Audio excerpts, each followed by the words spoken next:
আসসালামু আলাইকুম রহমতুল্লাহ বারকাত। আমার সকল দিনী ফ্যামিলিরা, যারা মুসলমান মা বাবার ঘরে জন্ম নিয়েছে, যারা জন্মসূত্রে মুসলমান, তাদের কথা বলছি। তাদের জন্য শিরিকের গুনাহ মাফ করা সহজ। তাদের জন্য শিরিকের গুনাহ মাফ নেওয়া সহজ, কিন্তু মানুষের হক মাফ নেওয়া অনেক কঠিন। শিরিকের গুনাহ মাফ নেওয়া কেন সহজ? যারা মুসলমান মা বাবার ঘরে জন্ম নিয়েছে, তাদেরকে যদি তারা যদি কোনো শিরিক করে থাকে, ইচ্ছা অনিচ্ছা, সেটা নিজে বুঝতে না পারলে কেউ যদি বুঝিয়ে দেয়, সেটা স্বীকার করে, তবে কারো সুযোগ পায়। কিন্তু মানুষের হক মাফ নেওয়া কেন কঠিন? মানুষের হকের মধ্যে অনেক প্রকারের হক। মানুষের হক মাফ নেওয়া এই জন্য কঠিন, মানুষের হক নষ্ট করা হারাম, এটা মনে করতেছে না মুসলমানরা। যারা মুসলমান দাবি করতেছে, তারা মানুষের হক, মানুষের যাবতীয় হক নষ্ট করা হারাম, এটা মানুষ স্বীকার করতেছে না। মানুষের হকের মধ্যে অন্যতম হলো সবচেয়ে ভয়াবহ, যেটা আমার কাছে মনে হয়, যেটা যে মানুষের হকের মধ্যে যে হকটা মানুষকে বেশিরভাগ মানুষকে জাহান্নামের দিকে নিয়ে যাবে, সেটা হলো গীবত। গীবত গীবতটা আমরা হারামে মনে করি না। আল্লাহ রাসূল সাল্লাল্লাহু আলাইহি ওয়াসাল্লাম বলছে গীবত করা হারাম। গীবত করাকে আল্লাহ রাসূল সাল্লাল্লাহু আলাইহি ওয়াসাল্লাম মৃত ভাইয়ের গোশত খাওয়ার সাথে তুলনা করেছেন। গীবত করা আর অন্যের সম্পদ লুণ্ঠন করা একই প্রকারের গুনাহ। গীবত করা আর অন্যের অর্থ সম্পদ মেরে খাওয়া একই ধরনের গুনাহ। কিন্তু গীবতের গুনাহ মাপ নেওয়া কেন কঠিন? গীবতকে তো আমরা হারামে মনে করতেছি না। গীবত বর্তমান যুগে আগেও ছিল, তবে এখন অনেক বেড়ে গেছে আর কি। সৃষ্টির শুরু থেকে গীবত ছিল, তবে এখন বেশি ভয়াবহ রূপ ধারণ করেছে। গীবত মানুষের কাছে এখন চা নাস্তা হয়ে গেছে। এক হাতে চিকেন টানতেছে, এক হাতে চা পান করতেছে, খাইতেছে। বাংলাদেশে চা খায়, পাকিস্তানের বলে আর কি। যাই হোক, মুখ দিয়ে গীবত চলতেছে। আবার শিরিকের গুনাহ মাপ নেওয়া সহজ, কারণ শিরিক আমরা যদি কেউ শিরিক করে, যদি বুঝতে না পারে, কেউ দেখিয়ে দিলে, বুঝাইতে পারলে স্বীকার করে। কিন্তু গীবত কথা আমরা হারামে মনে করতেছি না। এটা অন্যের হক, এটা ভয়াবহ পাপ, এটা আমরা পাপে মনে করতেছি না। যেটাকে আমরা হারামে মনে করতেছি না, পাপ মনে করতেছি না, ওটা থেকে আমরা মাপ চাওয়া তো প্রশ্ন আসে না। এখানে প্রশ্ন আসে না। আমার নিজেরও গীবত থেকে বাঁচতে অনেক কষ্ট হইতেছে। গীবত থেকে বাঁচা অনেক কঠিন, আবার একেবারে সহজ। গীবত থেকে বাঁচা অনেক কঠিন কেন? গীবত থেকে বাঁচতে হলে আপনাকে সমাজ ত্যাগ করতে হবে, সোসাইটিতে ত্যাগ করতে হবে, জঙ্গলে চলে যেতে হবে। একজন মানুষের পক্ষে এটা সম্ভব না, কষ্টকর।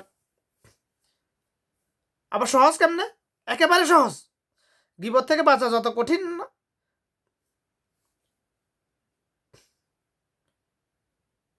নয়, তার থেকে অনেক গুণ, কয়েকশো গুণ বেশি সহজ। আবার কিভাবে? একেবারে সহজ পন্থা কি? যে আপনার অনুপস্থিত ব্যক্তির নাম নাম না নেওয়া। যে একাধিক ব্যক্তি যেখানে উপস্থিত হবে, একাধিক ব্যক্তি বলতে একের অধিক, 2 জন হতে পারে, 3 জন হতে পারে, 5 জন, 7 জন, 10 জন, 100 জন, 50 জন, যতজনে হোক না কেন, একাধিক ব্যক্তি। একক ব্যক্তি কখনো গীবত হয় না, এককভাবে কখনো গীবত করা যায় না। গীবত করতে হলে একাধিক ব্যক্তি লাগে, মিনিমাম 2 জন। গীবত হয় কার? অনুপস্থিত ব্যক্তির। গীবত কি?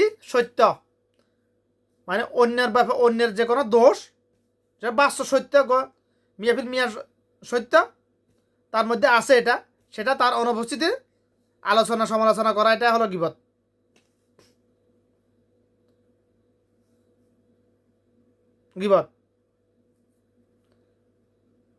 গীবত থেকে বাঁচা সহজ কিভাবে হবে? একেবারে সহজ। কখন?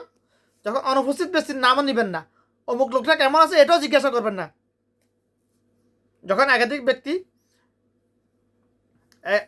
একটি জায়গায় উপস্থিত হবেন, অনুপস্থিত ব্যক্তির নামও নিবেন না, চেষ্টা করবেন। যদি অনুপস্থিত ব্যক্তির নাম নেওয়া হয়, নামে না হয়, সেখানে গীবত হবার কোনো চান্স নাই। সামনাসামনি গীবত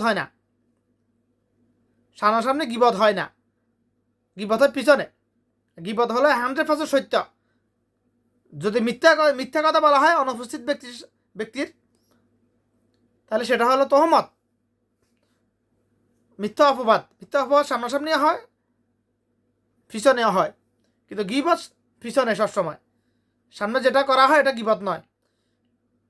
কারোর মধ্যে কোনো দোষ থাকে, হারাম কোনো স্বভাব থাকে, সেটা তার সামনাসামনি বলা এটা তার জন্য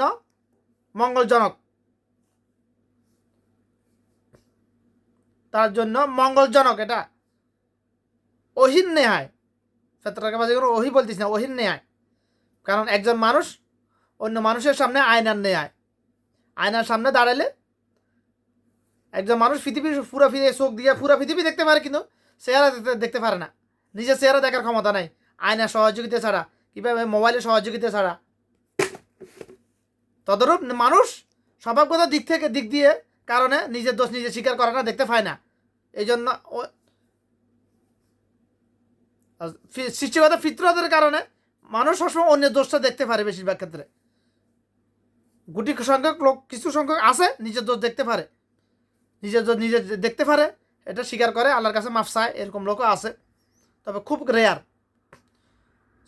সৃষ্টিগত ফিতরতের কারণে মানুষ নিজের দোষ নিজে দেখতে পারে না। এই জন্য একজন মানুষ অন্য মানুষের সামনে আয়নার নেয়। আমরা তো আমাদের সামনে যদি আমাদের দোষ যদি কেউ দেখিয়ে দেয়, সত্য দোষ দেখিয়ে দেয়, আমরা তো তাকে আবার শত্রু মনে করি। কিন্তু আসলে বাস্তবতা হলো প্রকৃত বন্ধু সে যে তার অপর বন্ধুর দোষ গুণগুলা, দোষ ত্রুটিগুলা তার সামনাসামনি তার সম্মুখে তার সামনে উপস্থাপন করে, সে হলো প্রকৃত বন্ধু। পকেটে টাকা আছে, নাস্তা করলাম, প্রতিদিন দেখা হইলো, কিছু মহাব্বত নাটক করলাম তার সাথে, এটা বন্ধুত্ব নয়। প্রকৃত বন্ধু সেই যে তার আল্লাহর জন্য এক বন্ধু অপর বন্ধুকে ভালোবাসে। আল্লাহ রাসূল সাল্লাল্লাহু আলাইহি হাদিস, 800 ছায়াতলে ছায়া পাবে দুই ব্যক্তি, কয়েক জনের মধ্যে, কয়েক ধরনের ব্যক্তির মানুষের মধ্যে এক ধরনের মানুষ হলো তারা যারা একে অন্যকে আল্লাহর জন্য ভালোবেসেছে। সেই বন্ধু যে তার অপর বন্ধুকে আল্লাহর জন্য ভালোবেসেছে, তারা হাসরের দিন 800 ছায়াতলে ছায়া পাবে, যেদিন 800 ছায়া ছাড়া কোনো ছায়া থাকবে না। এই কথাগুলো যা বলতেছি আমি বাংলায় বলতেছি সত্য, তবে প্রত্যেকটা কথা আল্লাহ রাসূল সাল্লাল্লাহু আলাইহি ওয়াসাল্লাম বলেছেন। রাসূল সাল্লাল্লাহু আলাইহি ওয়াসাল্লামের কথা বলতেছি আমি সবগুলা। গীবত নিয়ে আলোচনা করতে গিয়ে আজ থেকে প্রায় 6 মাস আগে আমার কান্না ধরে রাখতে পারি নাই, কান্না চলে আসে আমার গীবত নিয়ে কথা বলতে গেছে, কারণ আমি নিজে বাঁচতে পারতেছি না। এই গীবত থেকে বাঁচার জন্য শুধুমাত্র টানা 5 মাস দেশে থাকিও আমি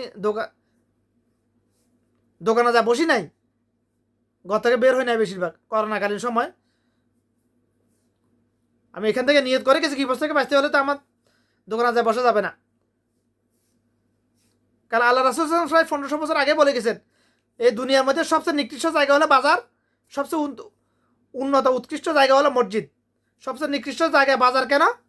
বাজারে না গেলে আপনি আপনার মৌলিক চাহিদা পূরণ করার জন্য নিত্য প্রয়োজনীয় পণ্য পাবেন কোথায়? বাজারে না গেলে।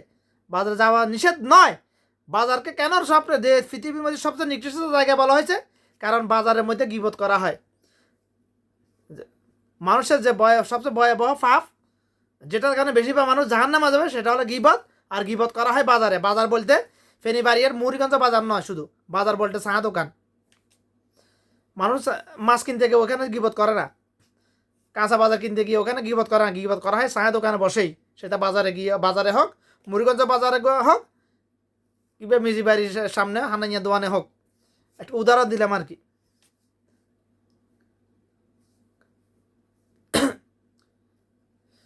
এই দুনিয়ার মধ্যে সবচেয়ে উৎকৃষ্ট জায়গা কি? মসজিদ। সবচেয়ে নিকৃষ্ট জায়গা হলো বাজার। কেন সবচেয়ে নিকৃষ্ট জায়গা বাজার? বাজারে কি করা হয়? গীবত সবল করা হয়। আর গীবত করলে সবল করি ফ্রি। গীবত করলে সবল করি ফ্রি, 100% মিয়া, এক জাররা পরিমাণ এতে কোনো মিস হবে না। এটা গীবত করলে সবল করি ফ্রি। কিন্তু গীবত থেকে বাঁচা কঠিন, যত চেষ্টা করে, কিন্তু সবল করি থেকে বাঁচা সহজ। যদি সে সবল করিকে হারাম মনে করে, যে বুঝতে পারে, সুস্থ মস্তিষ্কে যদি হয়ে থাকে কোনো ব্যক্তি, মানুষ হয়ে থাকে, এমন সে যে তার মধ্যে যদি সামান্য ন্যূনতম এলেন থাকে, দিনই এলেন থাকে, যে সবল করা হারাম। কারণ একটি পরিবারে, একটি সমাজে, একটি রাষ্ট্রে ফিতনার সৃষ্টি হওয়ার অন্যতম কারণ হলো সগলখড়ি।